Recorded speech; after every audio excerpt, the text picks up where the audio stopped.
పరమాణు నమూనాలు అనేటువంటి జే థామ్సన్, రూథర్ఫర్డ్, నిల్స్ బోర్ అనేటువంటి శాస్త్రవేత్తలు ప్రపోజ్ చేయడం జరిగింది. ఇక్కడ పరమాణు నమూనాలు అనగా పరమాణు లోపల ఏ విధంగా ఎలక్ట్రాన్లు, ప్రోటాన్లు, న్యూట్రాన్లు అమరి ఉన్నాయి అనేటువంటి తెలియజేసేటువంటి అంశాలే పరమాణు నమూనాలు. పరమాణు నమూనా గురించి మొదటిసారిగా మనకు జే థామ్సన్ అనేటువంటి శాస్త్రవేత్త పుచ్చపండుని ఆధారంగా చేసుకొని ఒక నమూనాని వివరించడం జరిగింది. అందుకే జే థామ్సన్ పరమాణు నమూనాన్ని పుచ్చపండు నమూనా అని కూడా అనడం జరుగుతుంది.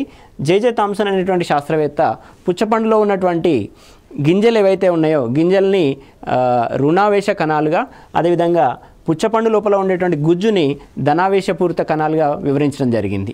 అయితే జే థామ్సన్ వివరించినట్లుగా రుణావేశ కణాలు, ధనావేశ కణాలు రెండు ఒకే దగ్గర కలిసి ఉండటం అనేటువంటిది జే థామ్సన్ పరమాణు నమూనాలో ఉన్నటువంటి ప్రధానమైనటువంటి లోపం. ఈ లోపాన్ని అధిగమించడం కోసం రూథర్ఫర్డ్ తన గోల్డ్ ఫాయిల్ ఎక్స్పెరిమెంట్ ద్వారా పరమాణు నమూనాన్ని వివరించే ప్రయత్నం చేయడం జరిగింది. రూథర్ఫర్డ్ పరమాణు నమూనా ప్రకారం పరమాణు లోపల అధిక భాగము ఖాళీగా ఉంటుంది, అనగా most of the space in the atom is empty space.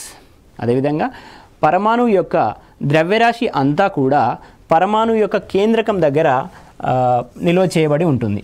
For example ఇక్కడ ఇది కేంద్రకం అని అనుకుంటే చుట్టూ ఉండేటువంటి కర్పరాలు ఈ విధంగా ఉంటాయి.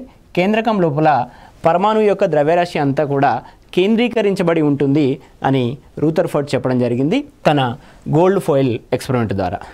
అయితే రూథర్ఫర్డ్ నమూనాలో ఉన్నటువంటి లోపాలను అధిగమిస్తూ నిల్స్ బోర్ అనేటువంటి శాస్త్రవేత్త మరొక పరమాణు నమూనాని వివరించడం జరిగింది. నిల్స్ బోర్ పరమాణు నమూనాన్ని మనము ప్రాథమిక పరమాణు నమూనాగా తీసుకోవడం జరుగుతుంది. అంటే మనము ఇప్పుడు కెమిస్ట్రీలో ఉన్నటువంటి పరమాణుకు సంబంధించినటువంటి అంశాలన్నీ కూడా నిల్స్ బోర్ పరమాణు నమూనా నుంచి తీసుకోవడం జరుగుతుంది. నిల్స్ బోర్ పరమాణు నమూనా ప్రకారం పరమాణు యొక్క మధ్య భాగంలో కేంద్రకం అనేటువంటిది ఉంటుంది. ఈ కేంద్రకం లోపల ప్రోటాన్స్ అండ్ న్యూట్రాన్స్ అనేటువంటివి ఇమిడి ఉంటాయి. ఈ ప్రోటాన్స్ అండ్ న్యూట్రాన్స్ రెండింటినీ కలిపి మనం న్యూక్లియాన్స్ అని అంటాం. ఏమంటాం? న్యూక్లియాన్స్. ప్రోటాన్స్ అండ్ న్యూట్రాన్స్ రెండింటిని కలిపి న్యూక్లియాన్స్ అని అంటాం. ఈ కేంద్రకం చుట్టూ ఎలక్ట్రాన్స్ అనేటువంటివి వృత్తాకార కక్షల్లో పరిభ్రమిస్తూ ఉంటాయి. ఈ కేంద్రకంలో ఉన్నటువంటి ప్రోటాన్కి ధనావేశం ఉంటుంది, అదేవిధంగా ఎలక్ట్రాన్స్కి రుణావేశం అనేటువంటిది ఉంటుంది. ఈ ప్రోటాన్లు, న్యూట్రాన్లు కలిపి మనం న్యూక్లియాన్స్ అని అంటున్నాం. ఈ కేంద్రకం చుట్టూ ఎలక్ట్రాన్లు అనేటువంటివి వృత్తాకార కక్షలో తిరుగుతూ ఉంటాయి. ఈ వృత్తాకార కక్షల్నే మనము కర్పరం అని అంటాం. కర్పరం లేదా షెల్ అని అంటాం. ఈ విధంగా మొదటి కర్పరానికి కే అని, రెండవ కర్పరానికి ఎల్ అని, మూడవ కర్పరానికి ఎం అని, అదేవిధంగా ఎన్ఓ, ఆ విధంగా నిల్స్ బోర్ నామకరణం చేయడం జరిగింది. ఈ కేఎల్ఎం కర్పరాలకే